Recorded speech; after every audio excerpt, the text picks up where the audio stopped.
कशी झाली आहे? सुपर मस्त झाली. थँक्यू. एकटी खाणार आहे. या तुम्ही पण. काय सिद्धेश? नहीं सुकून का नाम सुना है. सुकन का नाम सुना है. नवीन दिवसाची नवीन सुरुवात, नवीन उत्साहात नवीन ब्लॉग. नमस्कार मंडळी, मी श्रद्धा आणि मी श्रुती. तुम्हा सर्वांचं आमच्या आयुष्यात खूप मनापासून स्वागत. तर आज आम्ही चाललोय वाई मधल्या सोनजाई डोंगरावर आणि माझ्या मागे जो तुम्ही बघताय तोच आहे सोनजाई डोंगर. इथून तुम्हाला मंदिर पण दिसत असेल. सोनजाई देवी ही वाई मधली खूप सुप्रसिद्ध आणि नवसाला पावणारी ग्रामदेवी आहे. अनेक जणांची कुलदेवी आहे. त्यामुळे आज आम्ही निघालोय देवीचं दर्शन घ्यायला. तर चला मग आमच्यासोबत तुम्ही पण. हाय. हॅलो. तर आम्ही वाईमधल्या बावधन नाक्यापासून सरळ सोनजाई रोडने चाललोय. बघा इथे हा कॅनल लागलाय आणि आता सरळ आम्हाला पुढे जायचंय. समोर जो दिसतोय तो आहे सोनजाई डोंगर आणि मंदिर समोर आहे पण खूप छोटंसं आहे त्यामुळे आता दिसणार नाही एवढं लगेच क्लिअर. चला आम्ही तर चालतच निघालोय. मज्जा येते, सकाळ सकाळची वेळ आहे त्यामुळे चालायला. तर आता मंदिर थोडंसं झूम करून दिसेल. तर अशा प्रकारे सकाळची वेळ आहे त्यामुळे आम्ही हा मार्ग निवडला होता जाण्यासाठी. एक छोटासा ट्रेकच आहे हा. मंदिर बघू शकता इकडे वरती.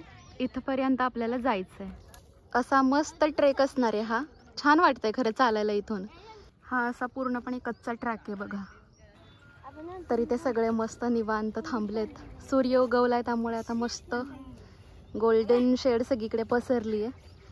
आदित्य आणि सिद्धेश खूप पुढे गेलेत इथे बघा तुम्ही. आणि आमची आई तर सदैव पुढे असते. कसलाही रोड असू देत तिची एनर्जी म्हणजे लाजवाबच असते बाबा.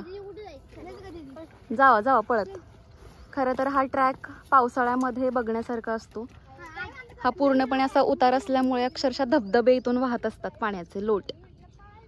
आणि हा जो कातळ दिसतोय तुम्हाला मोठाच्या मोठा, इथून सुद्धा खूप छान पाणी पडत असतं. बघायला छान वाटतं इथे पावसाळ्यात. चला जाऊयात वरती.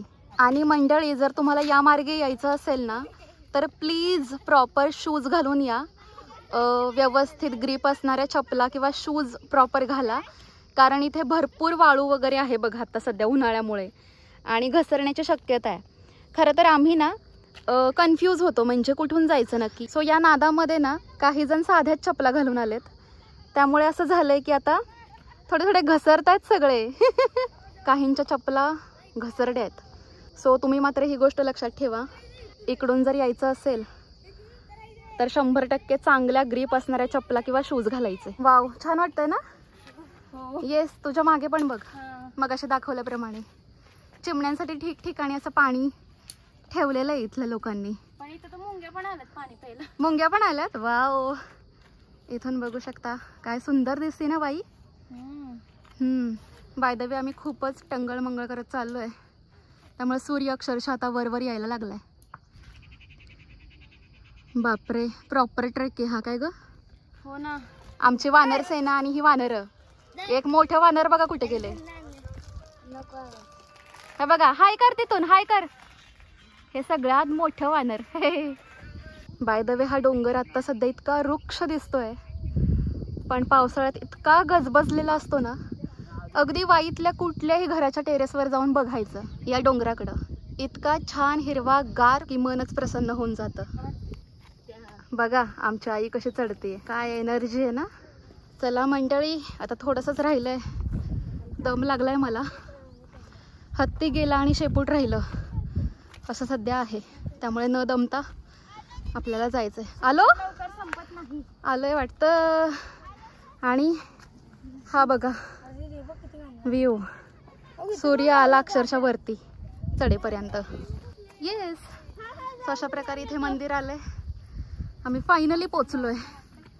चला आम्ही सगळे इतके टंगळ मंगळ करत आलोय. इतके टंगळ मंगळ की अर्ध्या पाऊण तासात चढता येणारा हा गड आम्ही लिटरली 2 तास झाले चढतोय. चला एकच घोट पी ग. हे वाला आमचा गाईड. गाईडचा हेअर कट बघा. सोल्जर कटच मारून आलाय. आणि ह्याच्या डोक्याच्या बरोबर वर जो दिसतो तो आहे पांडवगड. इथूनच दाखवते. हा आहे पांडवगड. ते तीन दिसतात ना, ती आहेत ते लागोपाठ 3 दिसतात का तुला? हा तिथं. यांच्या चर्चा नसते ऐकायचं आपण. वाव.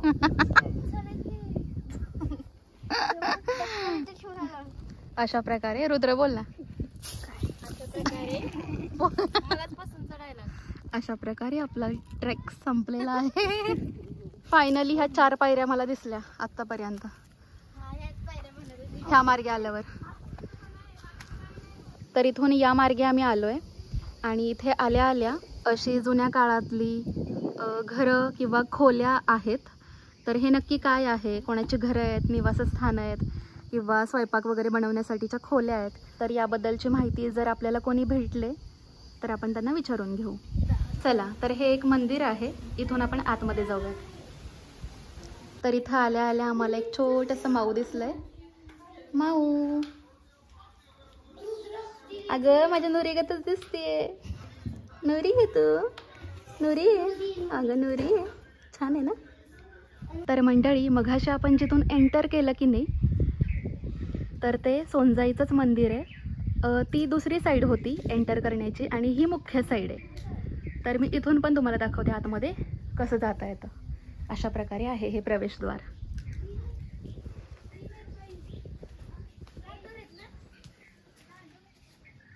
इथून पण असं आतमध्ये आपण जाऊ शकतो मंदिरामध्ये उतरून. आणि मघाशी मी जे तुम्हाला दाखवलं ना, ते एक्झॅक्टली याच्या पलीकडच्या साईडचं द्वार होतं.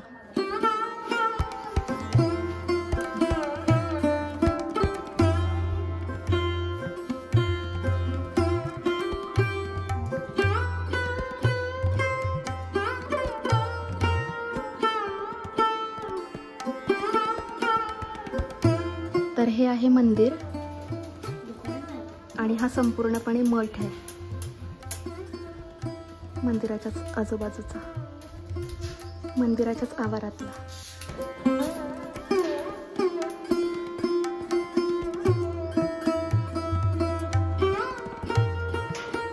तर सोनजाई देवीचं दर्शन आपण घेतलंय.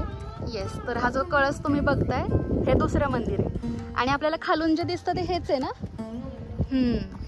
तर वाईतून किंवा इतर गावांमधून जे मंदिर आपल्याला डोंगरावरचं दिसतं, तर ते हे मंदिर आहे खरं तर. येस, तर हे आहे मंदिर काळूबाईचं.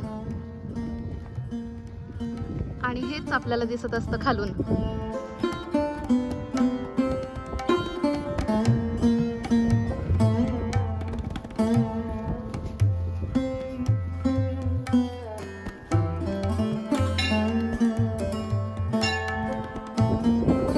या, हे काळूबाईचं मंदिर आहे आणि ते सोनजाईचं आहे. आणि इथं किती सुंदर चाफ्याच्या फुलाचं झाड आहे ना.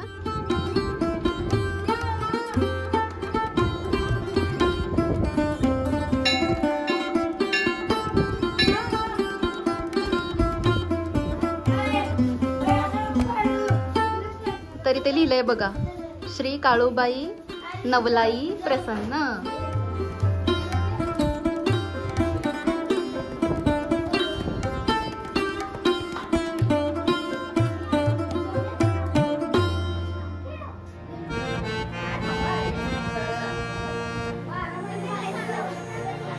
कोरीव काम बघ ना किती सुंदर आहे.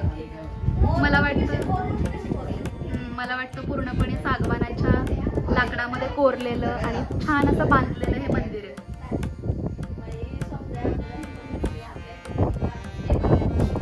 बघत बसावं असं कोरीव काम खूप छान आहे.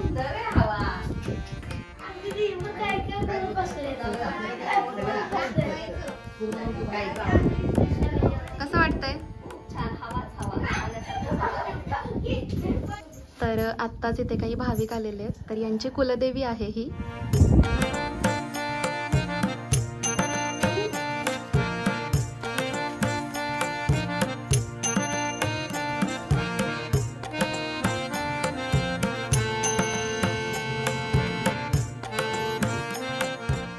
मंदिराचा परिसर इतका सुंदर आहे आणि इतका शांत आहे, इथून जावंसं वाटत नाही. आणि हे पूर्ण असं लोखंडी कंपाऊंड केलेलं आहे त्यांनी कडेकडेला, खूपच मस्त आहे.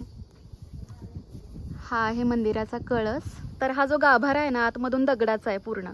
ह्या बांधकामावरून कळतच असेल, आतमध्ये पूर्ण दगडाचा गाभारा आहे. आणि जे सभामंडप आहे ते लाकडी बांधकामामध्ये आहे. आणि हे पूर्णपणे बाहेरच्या बाजूचं स्ट्रक्चर किती छान आहे. आणि इथून खाली थोडंसं खोल आहे.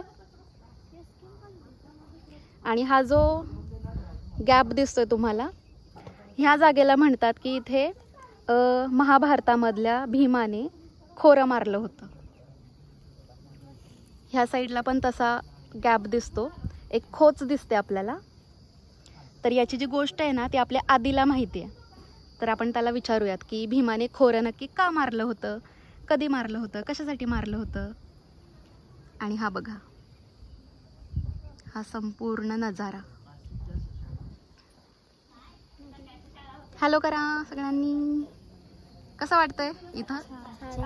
खूप छान, खूप छान वाटतंय. तर आमच्या आदीला त्या खोऱ्याविषयीची दंतकथा माहिती आहे. त्याला पण त्याच्या आजोबांनी वगैरे सांगितलेली आहे ना. हां, तर दंतकथा म्हणजे काय, ही खोटी पण असू शकते किंवा काल्पनिक पण असू शकते. तर आतापर्यंत जे मोठे लोक आहेत, जे पिढ्यानपिढ्या गोष्ट सांगत आलेत, ती आता आपल्याला आधी सांगेल. सांग. ते काय झालं, ते भीमाने खोर का मारलं ते तेव्हा इथं सोनजाई देवी होती. ते भीमाचा उद्देश काय होता, ते मंदिरा मागणं नदी काढायची होती भीमाला. पण देवी काय म्हटली, इथनं नदी नको काढू. तरी ते भीमा काढायची नदी इथनं. कृष्णा नदी का? हा, कृष्णा नदी इथनं काढायची म्हणत होतं, मंदिरा मागणं डोंगरातनं, या सोनजाई डोंगरातनं. पण देवी म्हणते नको काढू. ते काय झालं, तरी तो हेच करतो, हट्ट धरत होता काढायचंय म्हणून. देवी म्हणली काढ. पण सकाळी कोंबडा वरडायच्या आधी हे करायचं, थांबवायचं तुझं काम सगळं. मग भीमानं सुरू केलं, ते कंदाच सुरू केलं. पण देवीनं रात्रीतनं ते उजेड पाडलं तिथं आणि स्वतः कोंबडी बनून तिथे गेली आणि आरवली ती देवी. आणि तेव्हा भीमानं काय केलं, एकच खोरं मारलं आणि निघून गेला तिथनं. म्हणजे थांबवलं त्याने, थांबवलं लगेच तिथं. नदी वगैरे काय काढू शकला नाही तिथं, काढू शकला नाही. एकच खोरं मारून गेला निघून. आणि ते एकच खोरं तेवढं मोठं जबरदस्त अजूनही दिसतं आपल्याला. तर अशा प्रकारे इथे दोन मंदिरं आहेत मुख्य. एक म्हणजे सोनजाईचं मंदिर, जे आपण पहिल्यांदा बघितलं, आणि आता मी जिथे बसलीये ते काळूबाई नवलाईचं मंदिर. तर इथे सोनजाई देवीची यात्रा रंगपंचमीच्या दुसऱ्या दिवशी म्हणजे फाल्गुन षष्टीला भरते. दरवर्षी खूप जोरात यात्रा असते. आणि नवरात्रीमध्ये सुद्धा इथे भरपूर मोठा उत्सव असतो. या देवीला पुरणपोळीचा नैवेद्य दाखवला जातो मुख्यत्वे. आणि अगदी सुरुवातीला इथे गडावर आल्या आल्या आपण जे पहिल्यांदा बघितलं ना, खोल्या वगैरे होत्या, तर तिथे जेवण वगैरे बनवलं जातं, प्रसाद वगैरे. आणि त्यानंतर मुख्य मंदिराच्या आजूबाजूला जो मठ आहे, तर त्या मठामध्ये ह्या संपूर्ण गडाची किंवा मंदिरांची सेवा करण्यासाठी, येणाऱ्या भाविकांची सेवा शुश्रूषा करण्यासाठी जे पुजारी आहेत किंवा मुख्य भक्त आहेत, तर अशा सगळ्यांसाठी राहण्याची सोय म्हणजे तो मठ होता.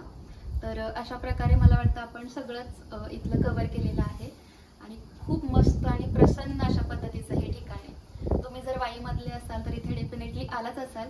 खरं तर मीच इथे पहिल्यांदा आली आणि मला इथे येऊन खूप छान वाटलं. आणि थोडंसं वाईटही वाटलं की एवढ्या छान ठिकाणी यायला मी इतका उशीर का केला बरं.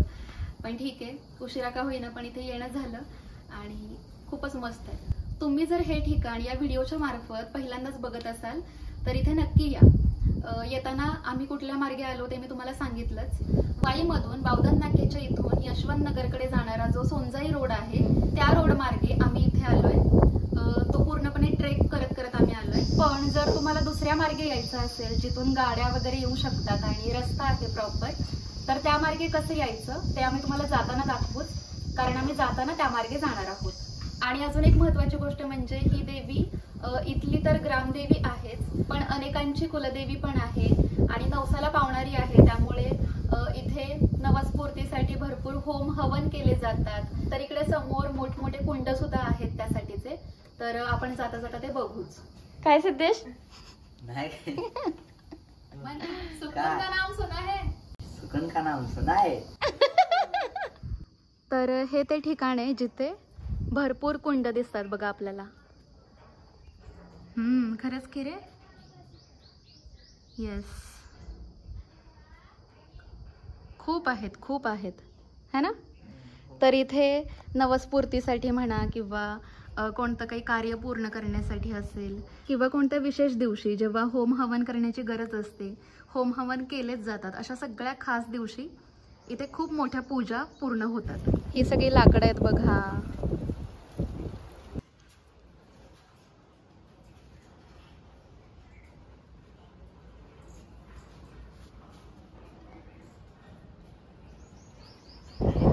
आई शपथ, कसलं वारं सुटलंय भयंकर. भयंकर म्हणजे लय भारी. आणि आता आम्ही भेळ बनवतोय. तर एक मस्त झाड मिळालं आम्हाला आणि या छान अशा शांत सावलीखाली आम्ही बनवतोय भेळ. ओली भेळ. येस, नुसती भेळ नाहीये, ही खास भेळ आहे. तर आम्ही सगळ्यांनी कॉन्ट्री काढून सगळं साहित्य घेऊन आलोय. आणि बघू रुद्र, हा चिंचेचा कोळे हा मी बनवलाय. ही आहे चिंचेची चटणी. सिद्धेशला खूप जास्त आवडलंय. तेच ना, ही चिंचेची चटणी आहे आणि सिद्धेश नुसता पितोय. पेप्सी लिहिलं ना याच्यावर, पेप्सी कोला पिल्ल्यागत पितोय. त्याला वाटतंय हे पिण्याचंच काहीतरी ड्रिंक आहे. याच्यामध्ये चुरमुरे, फरसाण, कांदा, टोमॅटो, चटणी म्हणजे लाल मिरची पावडर, मीठ, चिंचेचा कोळ घरी तयार केलेला, असं सगळं टाकलेलं आहे. तर अशा प्रकारे आमची मस्त भेळ तिकडे तयार झालेली आहे. आणि आता आपण खाऊयात, ताव मारूयात त्यावर. कशी झाली आहे? सुपर, मस्त झाली. थँक्यू.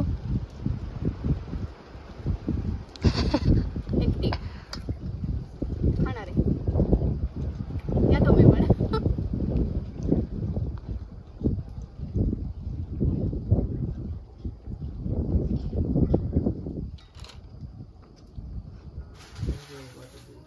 तर चला मंडळी, इथे खूप छान वेळ घालवल्यानंतर आता आम्ही घरी चाललोय वाईला.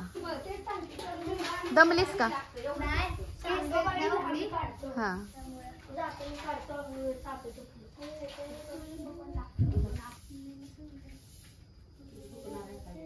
तर आता परत जाण्यासाठी जो दुसरा रस्ता आहे तो बघा. हे आहे आपलं मंदिर.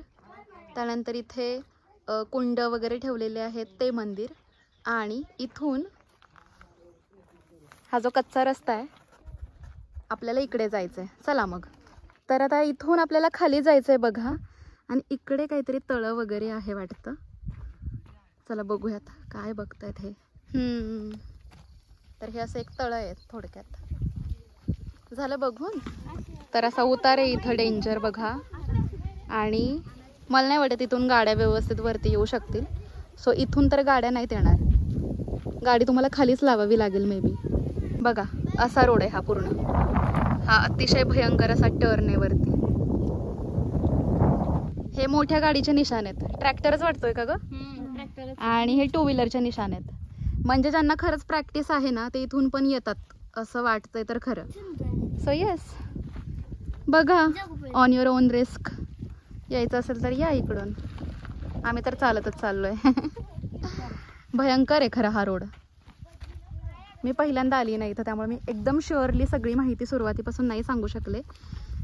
पण तरीही जे काही एक्सपिरियन्सेस येत आहेत आत्ता सध्या ते सगळे तुमच्यासोबत मी शेअर करते. हे बघा 2 व्हीलरचे निशाण टायरचे.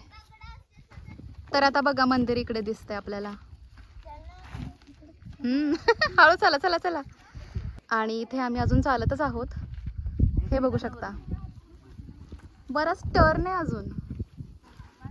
कसे काय लोक इकडे गाड्या घेऊन येतात. आई शपथ, बघताय तुम्ही कसल्या उतारावर ही लोक थांबली आहेत. नाही नाही, मी तर सांगेन इथून गाड्या वगैरे नकाच आणू. सरळ पायथ्याशी गाड्या लावा आणि मग चालत चालत वरती या.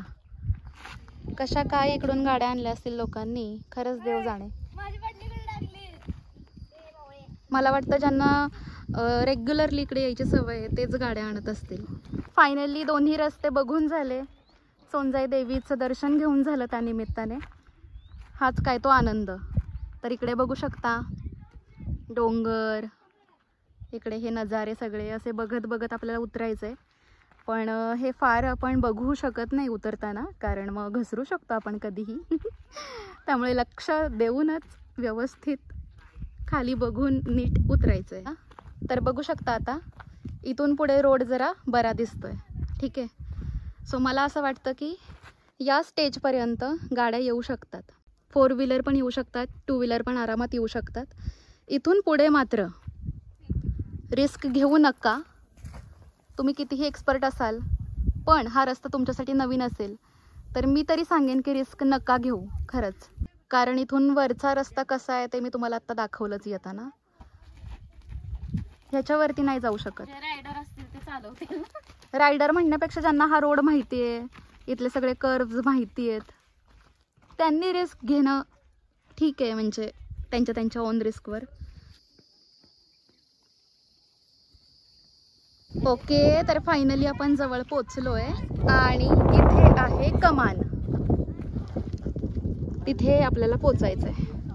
तर हा संपूर्ण ट्रेक करून अशा प्रकारे आम्ही आलोय बावधन गावामध्ये. ठीक आहे. आता इथून आम्ही जाणार आहोत वाईला फायनली. तर मला जे माहीत होते ते दोन्ही रोड मी तुम्हाला दाखवलेले आहेत. चढताना मी ट्रेकिंगचा मार्ग दाखवला आणि उतरताना हा कच्चा संपूर्ण रस्ता जो आहे तो दाखवला. तुम्हाला ज्या पद्धतीने सोयीस्कर वाटेल तुम्ही त्या मार्गे इथे येऊ शकता. तर येस, हा होता आजचा व्लॉग. कसा वाटला तुम्हाला कमेंट्समध्ये नक्की सांगा. आणि आवडलं असेल तर व्हिडिओला शेअर करायला विसरू नका. त्याचबरोबर चॅनलला सबस्क्राईब करून बेल आयकॉन क्लिक करून ऑलवर सिलेक्ट करायलाही विसरू नका. पुन्हा भेटूयात नवीन व्हिडिओमध्ये. तोपर्यंत इतरांसोबत स्वतःची काळजी घ्या, स्वतःवर प्रेम करा, कारण तुम्ही सगळे आमच्यासाठी खूप महत्त्वाचे आहात. So we are Banjari sisters taking a long break. Bye bye. Stay happy.